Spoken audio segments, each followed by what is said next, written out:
అయితే మనం ఒకటి మాట్లాడుకోవాలి. ఏ భారతదేశం పటం చూసినా ఏ రాష్ట్రానికి ఆ రాష్ట్రం బార్డర్ గీసి ఉంటుంది కదా. మన తెలంగాణ ఆంధ్ర నడుమ కూడా బార్డర్ ఉంటుంది. మీ ఇంట్లో మ్యాప్ ఉంటే కూడా చూడసారి గట్లనే ఉంటుంది కదా. ఇప్పుడు నేను ఇంత పెద్ద పని ఎందుకు పెట్టుకున్నా అంటే మన తెలంగాణ రాష్ట్రం మనకచ్చి ఎన్నేళ్ళైందుల్లా 11 ఏళ్ళు అవుతుంది. కానీ అటు పువ్వు పార్టీ లీడర్లు, ఇటు తెలుగుదేశం లీడర్లు, ఇంకా ఆంధ్ర తెలంగాణ కలిసే ఉన్నాయి. వేరు వల్లే రెండొకటే అన్నట్టే చేస్తాండ్లుల్లా. ఎవరో ఆల్తు పాల్తుగాలు అట్లా చేసినా ఏమో అనుకోవచ్చు. పువ్వు గుర్తు ఆంధ్ర పెబ్బ, తెలంగాణ ఆంధ్ర వేరువడని మ్యాప్ పట్టుకత్తే చంద్రాల్ సారు వారి పుత్రరత్నము అక్కడి మంత్రి లోకేశం బాబు కిస్స కిస్స కిస్స కిస్స నవ్వుకుంటా సంబరపడుకుంటా తీసుకొని మురిసిపోయిండు. అంటే వాళ్ళ మనసులో ఏమున్నది కావచ్చు, ఆంధ్ర తెలంగాణ కలిసే ఉన్నాయి, మనమే ఆ రాష్ట్రాన్ని ఏలుతున్నామని అనుకుంటుర్రా ఏంది?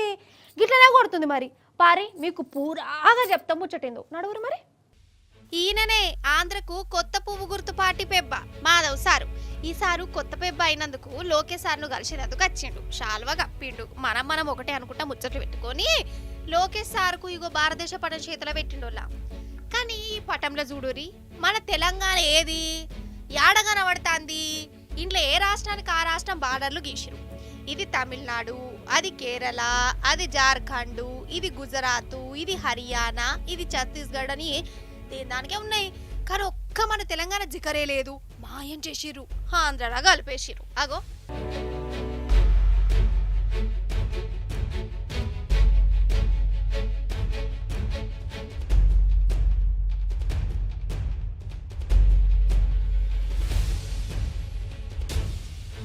చూసిరు కదా. అంటే ఆంధ్ర తెలంగాణ వేరు కాదు, రెండొకటే కలిసే ఉన్నాయని అర్థమా?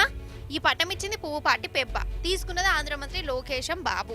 ఈ రెండు పార్టీలు కలిసే పోటీ చేసినాయి, పొత్తుల్నే ఉన్నాయి. అంటే బీజేపీ తెలుగుదేశం పార్టీల మనసులో ఏమున్నది కావచ్చు, ఆంధ్రను ఏలేది మేమే, తెలంగాణలో ఏలేది మేమే, కాబట్టి రెండు ఒకటే అనుకుంటురా? లేకుంటే ఏంది మరి?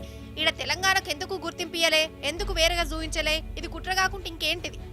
దీంట్లో ఛత్తీస్గఢ్ కనబడుతుంది, కొత్తగా ఏర్పడ్డ ఛత్తీస్గఢ్ రాష్ట్రం కనబడుతుంది, జార్ఖండ్ రాష్ట్రం కనబడుతుంది. కానీ 70 సంవత్సరాల పాటు నిరంతర పోరాటాల తర్వాత, త్యాగాల తర్వాత, ప్రజాస్వామిక ఉద్యమం తర్వాత, రాజ్యాంగ నిబద్ధతతో తెలంగాణ రాష్ట్రాన్ని మనం సాకారం చేసుకుంటే ఘనమైనటువంటి ఒక సాంస్కృతిక చరిత్ర కలిగినటువంటి, ప్రత్యేకమైనటువంటి ఒక తెలంగాణ చరిత్ర కలిగినటువంటి తెలంగాణ పటం మాత్రం ఈ మ్యాప్లో కనబడతలేదు.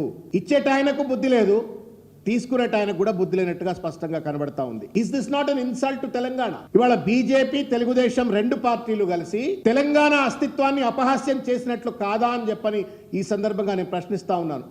ఇక తెలంగాణ ఆత్మగౌరవాన్ని, ఇజ్జతిని దెబ్బతీసిన ఈ పువ్వు పార్టీ ఇప్పటికిప్పుడు క్షమాపణ చెప్పాలని మన రావన్న డిమాండ్ చేసిండు. నిజం చెప్తున్నా, ఈ పటాన్ని చూసుడుతోనే నాకపానం కలుక్కుమన్నది. తెలంగాణ తెచ్చుకొని 11 ఏళ్ళు అవుతుంది. అసంటిది ఈ ఆంధ్ర లీడర్లు తెలంగాణను ఒక రాష్ట్రం లెక్క కూడా చూస్తలేరంటే ఏమనుకోవాలి? అంటే తెలంగాణలో షే పార్టీ నాయ ఉన్నది, ముఖ్యమంత్రి కూడా మనోడే నాయే, మనమే నాయ వెనకకెళ్ళి నడిపించేది, ఇది కూడా మనదే. ఇక ఇవి రెండు వేర్వేరు రాష్ట్రాలు ఎందుకు అవుతాయి? రెండొకటే అని అనుకుంటారు కావచ్చు. ఇట్లనే అనిపిస్తుంది నాకైతే. ఎంత అన్యాయముల్ల ఇది. ఓ దిక్కేమో మోడీ సారు తాపుకోసారి మన తెలంగాణ మీద ఏదో ఒకటి అంటనే ఉంటాడు. తల్లిని చంపి బిడ్డను వేరు చేసినాం అనుకుంటా. ఇక చంద్రాల్ సార్ గురించి మీకు సపరేట్గా చెప్పవలసిన పని లేదు. సారుకు మన తెలంగాణ మీద ఎంత పాయిరం మీకు ఏరుకున్నదేనా? అసలు నాకు ఇప్పుడు అనిపిస్తుందోలా, మన హైదరాబాద్ నడిసంటల్లా మన తెలంగాణతోని ఏ సంబంధం లేని రోషయ్య సార్ విగ్రహం పెట్టిరు.